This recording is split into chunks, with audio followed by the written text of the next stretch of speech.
Welcome to the deep dive. Today, we're really going to get into supervised learning algorithms, our mission. Cut through the noise, the jargon, and give you some solid practical insights. Think of it like learning with flashcards, maybe. You see a question, you learn the answer, and eventually you can handle totally new questions. That's a great analogy.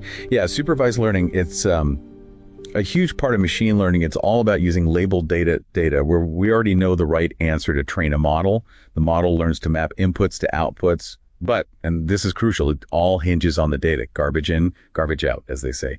Data quality is absolutely paramount. Okay, right. So garbage in, garbage out. Let's unpack these models. If we're starting simple, where do we begin? Linear regression, maybe? That's the one where you're basically trying to draw the best fitting straight line through your data points on a graph, like pulling a string taut across them, minimizing those distances. Exactly, yeah. The least squares method, technically. Yeah. Linear regression is, well, it's beautifully simple, very interpretable. We call it a white box model because you can see exactly how it's making predictions. Think about predicting salary based on years of experience. You can literally see the weight it gives to experience. Its strength is that clarity. But it has limits, right? It assumes things are, well, linear. Precisely. It assumes a straight line relationship, and the real world is often much messier than that. Doesn't always fit a neat line. Okay, so if linear regression handles continuous stuff like salary, what about predicting categories like yes or no, spam or not spam? That's logistic regression, isn't it? That's right. And what's fascinating here is how it does classification. It takes a linear model's output, sometimes called log odds, but then squishes it. It uses this function, the sigmoid function that looks like an S shape. It forces the output into a probability, a value between 0 and 1. Ah, okay. So not just yes or no, but maybe 95% chance this is spam, or a specific risk percentage for a disease. Exactly. That probabilistic output is incredibly valuable for making nuanced decisions.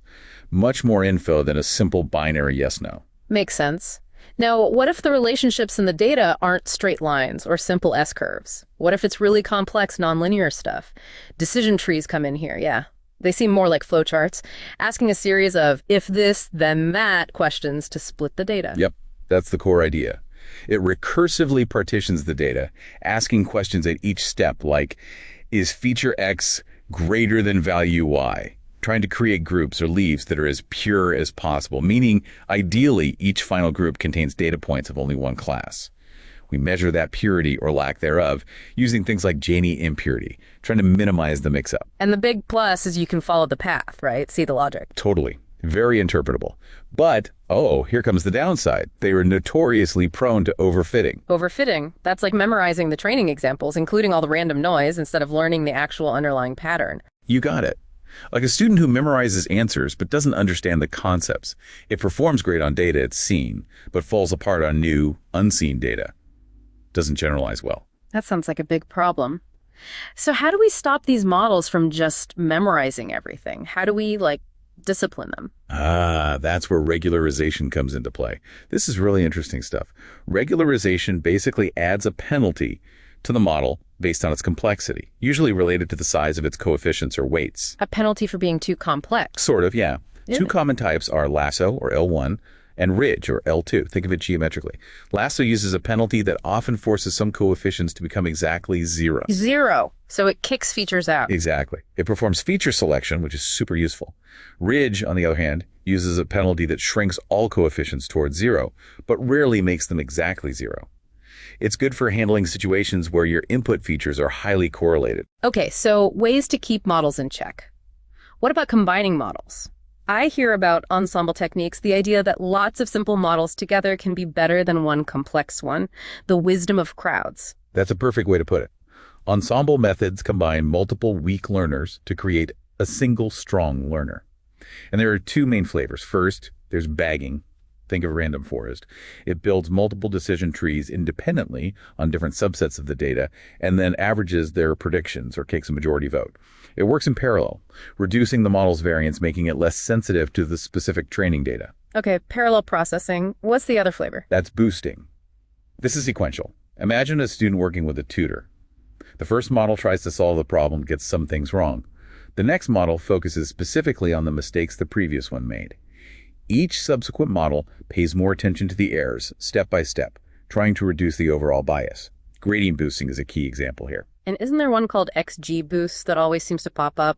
Yes. XGBoost is essentially a supercharged, highly optimized version of gradient boosting. It's got built-in regularization, handles missing data well, and is computationally very efficient. That's why it often dominates data science competitions. It's very powerful. Got it. Okay, one more I wanted to ask about. Naive Bayes. The name naive sounds not great. Why naive? Yeah, it does sound a bit suspect. It's based on Bayes' theorem, which is solid probability theory, but it makes a very strong naive assumption that all the input features are independent of each other given the class. Independent. But features in the real world are often related, aren't they? How can it work if it assumes something that's usually wrong? That's the counterintuitive part. It turns out that even though that independence assumption is almost always technically false, the algorithm often works surprisingly well in practice. Especially for things like text classification, spam filters are a classic example. Its simplicity makes it incredibly fast and efficient computationally. You just need to handle potential issues like the zero frequency problem. What happens if you see a word in testing you never saw in training? But there are simple fixes for that. Wow, okay, so we've covered quite a range, from simple lines to complex ensembles and even naive approaches. When you're faced with a problem, how do you choose? It sounds like there's no single best algorithm. Absolutely not. There's no silver bullet. It's always a trade-off. You have models like linear regression, logistic regression, decision trees, even naive Bayes. They tend to be more interpretable. You can peek inside and understand why they're making certain predictions. Then you have models like random forests and XGBoost, which often give you higher predictive accuracy, sometimes significantly so, but they can be more like black boxes. Harder to understand the internal logic. So it depends on the job, interpretability versus accuracy. Exactly. What does your data look like? What are your project's priorities? Do you need to explain the why behind predictions, maybe for regulatory reasons? Or is pure predictive power the main goal? That balance dictates your choice. What a fascinating journey, really. From finding the best line to combining weak learners into something powerful. It's this constant balance, isn't it? Simplicity versus complexity. It really is. And maybe here's something for you, the listener, to chew on. That complexity we often chase for better predictions. It frequently comes at the expense of being able to clearly understand why a decision is being made. So it really pushes us to think critically. How much transparency are we willing to sacrifice for performance? In machine learning, and maybe in other decisions too. That's a great point. How much transparency versus performance? Definitely something to think about in how we all process information and tackle problems. Thanks for joining us on this deep dive. Welcome to the deep dive. Think of us as your shortcut to, well, really getting informed. Today, we're jumping into unsupervised learning algorithms. These are like data detectives finding hidden patterns, but without any predefined answers. Our goal: break these complex ideas down, Feynman technique style, so you really get what makes them tick. That's a great way to put it. I often think of Sir Isaac Newton and the apple. He didn't get data labeled gravity. He just observed, asked questions, and inferred the laws himself. That's unsupervised learning in a nutshell. It's discovery, finding structure before you even know exactly what prediction you want to make. That really frames it well. Yeah. So, okay, how do we start finding these patterns? Clustering seems like a big one, right? Grouping similar things together. Absolutely. And K-means is probably the most famous. Think center of the crowd. It finds the center, pulls points towards it, recalculates the center with this little two-step dance. You see it everywhere. Customer segmentation, even image compression, grouping similar colors. K-means sounds pretty efficient then, but what are the catches? Like you have to tell it how many groups, and do they need to be, I don't know, certain shapes? Yeah, exactly. It's fast, but you do need to specify K, the number of clusters up front. And it definitely prefers clusters that are kind of spherical and roughly the same size. If your data looks different, maybe long and thin clusters or different sizes, K-means might struggle a bit. Okay, so if K-means has those limits, what's next? You mentioned DBSCAN before, something about density? Right, DBSCAN. It takes a totally different approach. Instead of centers, it looks for dense regions. It uses two parameters, epsilon, that's like a search radius around a point, and minpeats, the minimum number of neighbors needed to be considered core. This lets it find clusters that aren't just round, they can be any shape. And crucially, it can identify points that are all alone as noise. Noise, so like outliers, things that don't fit. Exactly, which makes it fantastic for anomaly detection. Think finding weird credit card transactions, that sort of thing. And you don't need to tell it K beforehand. That sounds really useful. No K needed, which is a big plus. The trade-off: Tuning epsilon and min ports can be, well, a bit tricky sometimes. Especially if you have lots and lots of dimensions, density gets weird. Right, high dimensions. We should come back to that. But first, there's another clustering type, hierarchical. Ah, yes, hierarchical clustering. Think of building a family tree, but for your data points. It starts with every point as its own tiny cluster, then merges the closest ones step by step. You get this visual called a dendrogram, the tree diagram. Okay, like a branching structure showing who merged with whom. Precisely. And different linkage methods decide what closest means when you merge clusters. Like Ward's method tries to keep the merged clusters nice and evenly sized, so it's good for things like biological taxonomy or, again, market segmentation maybe. And the cool thing with the dendrogram is you can kind of decide later how many clusters you want just by looking at the tree. That's a huge advantage. You run it once, get the tree, then decide where to cut it to get your clusters. But the downside is it can get computationally heavy. For really massive data sets, tracking all those potential merges takes time.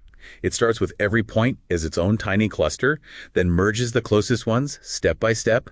You get this visual called a dendrogram, the tree diagram. Okay, like a branching structure showing who merged with whom. Precisely. And different linkage methods decide what closest means when you merge clusters. Like Ward's method tries to keep the merged clusters nice and evenly sized, so it's good for things like biological taxonomy or, again, market segmentation maybe. And the cool thing with the dendrogram is you can kind of decide later how many clusters you want just by looking at the tree. That's a huge advantage. You run it once, get the tree, then decide where to cut it to get your clusters. But the downside is it can get computationally heavy. For really massive data sets, tracking all those potential merges takes time. Okay, so that covers finding groups. But what if the data itself is just too much, too many features, too complex to even start? That's a perfect lead-in to dimensionality reduction. We need ways to simplify. And the classic here is principal component analysis, PCA. Its goal is to find new axes, principal components that capture the most variance, the most information in your data. Imagine squashing your data onto a line or a plane while losing the least amount of spread. So it simplifies things, makes it easier to maybe visualize or process, like for image compression again. Exactly. Visualization, compression, and it's a key weapon against the curse of dimensionality. Okay, PCA sounds powerful for simplifying. But interpreting those new principal components, are they easy to explain? Like, what do they mean? That's the rub. They're mathematically efficient, capturing variance, but they're abstract combinations of your original features. So telling a business user what principal component 1 means can be tricky. It shows separation, but maybe not the why in simple terms. And just quickly, while we're here, it's worth mentioning LDA, linear discriminant analysis. It also reduces dimensions, but it's actually supervised.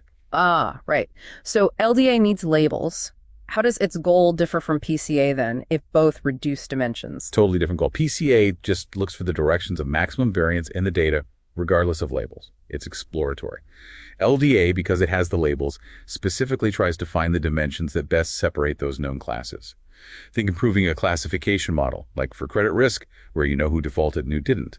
PCA explores, LDA separates known groups. Got it. PCA for exploring structure, LDA for enhancing classification. Okay, let's shift to some maybe foundational ideas that pop up across these methods. Sure, like k-nearest neighbors, KNN, usually taught as supervised, right? Find the k closest labeled points and vote. Yeah, for classification or regression, but unsupervised. Well, the core idea of finding neighbors is super useful without labels, too. For anomaly detection, if a point's average distance to its k-neighbors is really high, maybe it's an outlier, right? It's far from everyone. Or even filling in missing data, look at the values of the nearest neighbors and estimate. So the basic mechanism of finding neighbors can be used in creative, unsupervised ways. That's neat. It really highlights understanding the core idea. And speaking of neighbors and distances, that brings us to the curse of dimensionality you mentioned. Right. The curse. What actually is that? Sounds ominous. It is, a bit. Basically, as you add more and more dimensions or features, the space your data lives in gets incredibly vast and empty, really sparse. Counterintuitively, everything starts to seem far away from everything else. The concept of a close neighbor starts to break down. So distance-based algorithms like KNN or even clustering, they just stop working well. Pretty much. The distance has become less meaningful, which is why dimensionality reduction like PCA isn't just nice to have. Sometimes it's almost essential to make these algorithms work effectively in high dimensions. Makes sense. And underlying all these distances how we measure closeness itself matters, right? The metrics. Absolutely fundamental. Euclidean distance is your straight line, as the crow flies. Good baseline, but sensitive to outliers. Assumes things are kind of Gaussian. Manhattan distance is like city blocks, only horizontal and vertical moves. Less sensitive to outliers, maybe better if data seems more Laplacian. And then cosine similarity just cares about the angle between data points, not the magnitude. Great for text data, where word counts might vary wildly, but the topic, the direction, is similar. Wow, so choosing the metric isn't trivial. It's a core assumption about the data. It really is. It shapes what similar means. Okay, so with all these methods, k-means, DBSCAN, PCA, how do you tune them? In supervised learning, you have the right answers to check against. Here, you don't. So how do you know if it's good? That is the million-dollar question in unsupervised learning. There's no single right answer or objective score like accuracy. It comes down to a mix of things. Heuristics, like looking for stable clusters, domain knowledge, does this grouping make sense in the real world? And ultimately, human judgment. Can you, the analyst or the user, derive useful insights or value from the patterns it reveals? The data scientist becomes more of a facilitator for discovery. So we've really dived deep into this world of unsupervised learning. It's clearly more than just algorithms. It's a whole mindset about exploration and discovery in data. Exactly. That lack of ground truth isn't just a challenge, it's the whole point, in a way. It's the opportunity. It lets us find structures, signals, connections in huge amounts of unlabeled data that we might never have even thought to look for. Truly hidden insights. So maybe the final thought for you listening is, knowing these hidden structures exist, how might that change the kinds of questions you even think to ask about the world around you? Something to ponder. Thanks for joining us for this deep dive.